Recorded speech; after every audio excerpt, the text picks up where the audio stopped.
Olá, meu nome é Renata Nakano, eu sou idealizadora e diretora-geral do Clube de Leitura Quindim. Hoje eu vim aqui conversar com vocês sobre um tema que é bastante polêmico com alguns pais, principalmente pais de crianças pequenas, que são livros de monstros. E mais do que falar sobre livros de monstros, a gente vai falar sobre por que você não precisa ter tanto medo de livros de monstros. Então, se você acha que livros de monstros não são para crianças pequenas, confira aqui as próximas dicas.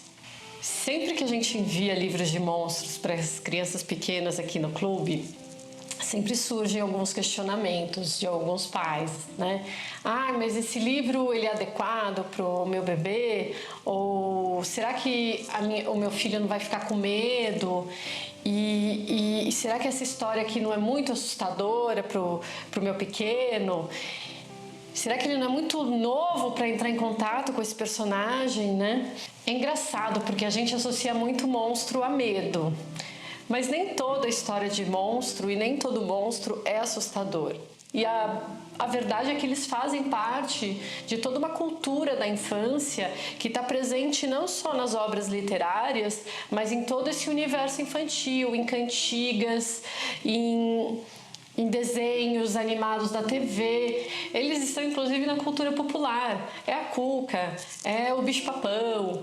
Então é algo que está muito presente nesse universo e que a criança com certeza vai entrar em contato com esses monstros, né?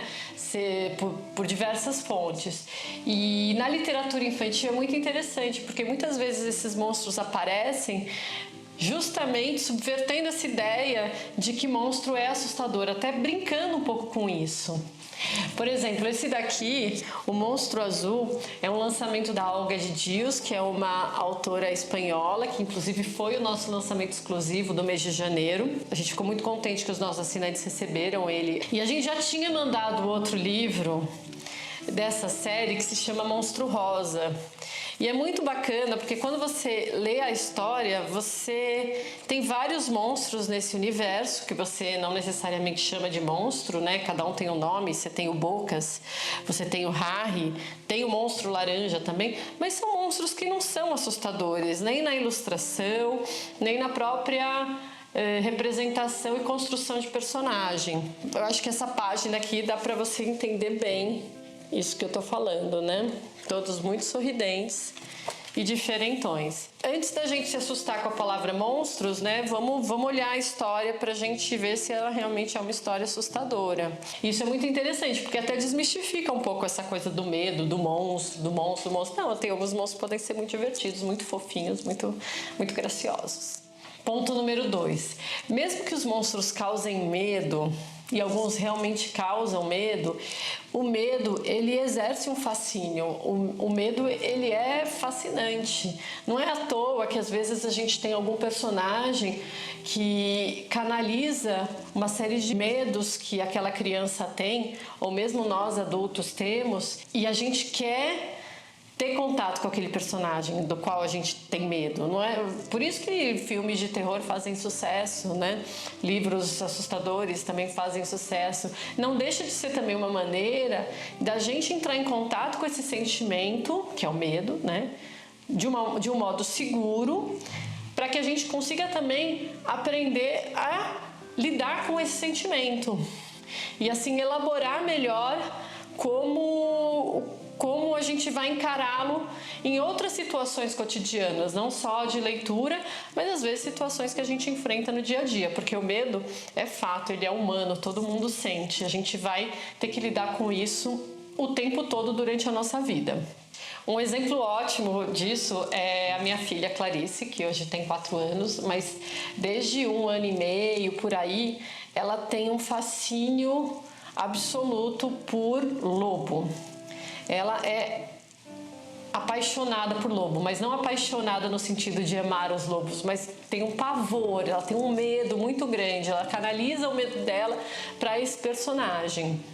E ao mesmo tempo que ela tem muito medo desse personagem, ela é doida por ele. Ela quer ler tudo quanto é livro sobre lobo, ela pergunta sobre lobo, ela gosta de imitar o som do lobo. Quando ela vai fazer as brincadeiras dela, sempre tem que ter o lobo. Para vocês terem uma ideia, o bolo de aniversário dela de 2 e 3 anos e 4 anos foi o lobo do Chapeuzinho Amarelo. Então, quando as crianças se assustam com um determinado personagem, pode ser o monstro, o lobo, e elas têm fascínio, é porque elas estão querendo também entrar em contato com esse sentimento.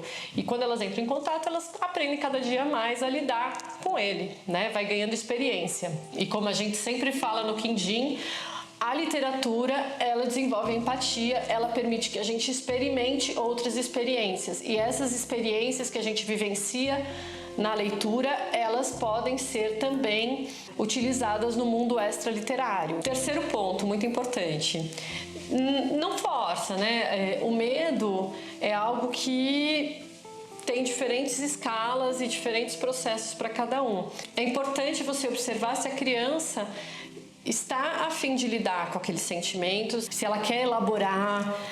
Isso tem muito a ver com esse fascínio que a gente estava falando, né? Da criança querer entrar em contato, por exemplo, com esses personagens, os monstros, os lobos e afins. Vou dar outro exemplo aqui. A minha filha, por exemplo, ela tem medo de vários desenhos que são desenhos animados que são recomendados para a faixa etária dela. Tem alguns do Miyazaki que para ela começa a ver e trava, assim, ela fala, não quero, não gosto, mudo o desenho, quero ver outra coisa. E com livros, eu ainda não encontrei um livro que causasse realmente um medo dela a ponto dela rejeitar. Mas há outros elementos da nossa cultura que trazem isso, ou ela me abraça, ela fica muito tensa. Aí a gente corta, a gente não leva, a gente vai respeitando o tempo de cada criança. E isso é muito, muito relativo. Afinal, cada criança é única. E aí o papel do pai de observar e ajudar a criança a ir lidando conforme a maturidade e a disponibilidade dela. E se ela não quiser ler aquele livro, porque ela tem alguma questão com aquele personagem, guarda para depois. Né? Porque nós somos seres em constante transformação. Imagine as crianças, a transformação delas é muito mais veloz e intensa do que a nossa. Então, às vezes ela não quer ler agora, mas daqui a 3 meses ela está super interessada e já está começando a lidar com aquela questão e desenvolvendo até esse fascínio do qual a gente conversou. E pensando nessa variedade do que significa cada coisa, o que é monstros, né? Monstros pode ser tanta coisa, né? E não necessariamente eles representam naquela obra um monstro assustador. Então, às vezes acontece de você olhar um livro de monstro, meu bebê não está pronto para ler esse livro de monstro. Mas às vezes você vai ler aquele livro de monstro e é um livro, como a gente mostrou, do Monstro Azul, extremamente divertido, ou então um livro como esse daqui, O Monstro que é Monstro, em que ele vai brincando com várias cenas que lembram muito comportamentos da criança, né? Então, monstro que é monstro, em dia de chuva, pisa na poça, ha. Monstro adora se lambuzar de picolé. Monstro faz careta, ha, faz castelo de areia e cócegas no irmão. Monstro grande provoca monstro pequeno, mas tem monstro pequeno que é monstruoso. Ele está brincando com essa relação das crianças, que às vezes são os monstros também, né? Com uma relação de abstração dessa figura do monstro, né? Que pode ser a criança, que pode ser o adulto, que pode ser... Todos nós somos um pouco monstrinhos.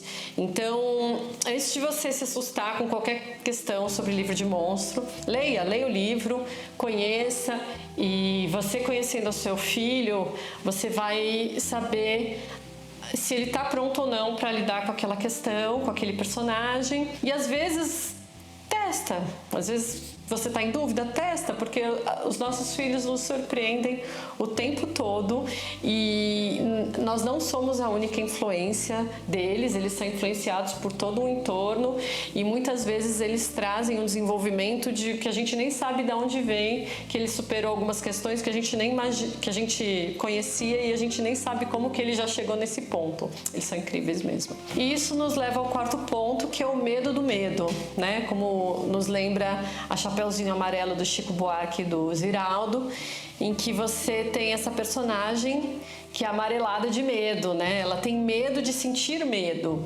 Os pais, eles têm muito medo das crianças sentirem medo, só que elas sentem medo o tempo todo, nós sentimos medo o tempo todo e a gente tem que lidar com isso no nosso cotidiano. Não adianta a gente querer proteger a criança de alguns sentimentos que fazem parte do que nós somos, né, de seres humanos. Então testa, leia o livro com a criança. Às vezes é um medo que fascina, às vezes é um medo que ajuda, que a criança já está pronta para lidar. Testa, vê como ela se sai, né? Você pode se surpreender também. Por exemplo, a Clarice, ela é mó c... Ela é muito medrosa, só que ela encara o medo. Sim, e é exatamente isso. Ela encara. Ela é muito corajosa, porque ela tem os medos e ela vai e se supera, assim. A Manuela não, a Manuela ela tem medo e ela tem uma dificuldade de lidar com o medo dela. Ela dá uma surtada, assim, se ela entra numa situação que dá medo, ela fala medo, medo, medo e quer o colo. A Clarice, tô com medo, mamãe, vamos filha, vamos lá. E ela vai, entendeu? Tem até aquela coisa, né, de coragem não é você não ter medo, coragem é você conseguir lidar com o seu medo, né? Se você não tem medo, você é um inconsequente, você precisa do medo, nós precisamos do medo, né? Bem, então é isso, pessoal. Espero que vocês tenham gostado desses pontos. Espero que contribuam, né, no desenvolvimento emocional das crianças, para que elas aprendam a lidar melhor com esse sentimento, que é um sentimento tão complexo e difícil, que é o medo. E a gente está, inclusive, pensando em fazer um vídeo com uma lista de vários livros de monstros. Comentem se vocês querem que a gente faça essa lista ou não. Eu deixei também aqui embaixo o link do Clube Quindim. Conheçam o projeto, é um projeto de impacto social que leva a literatura infantil de qualidade para o Brasil inteiro. Pode fazer com que livros muito potentes, interessantes e diversos cheguem aí na sua casa também. Tá bom? Muito obrigada e até a próxima. E até lá, boas leituras.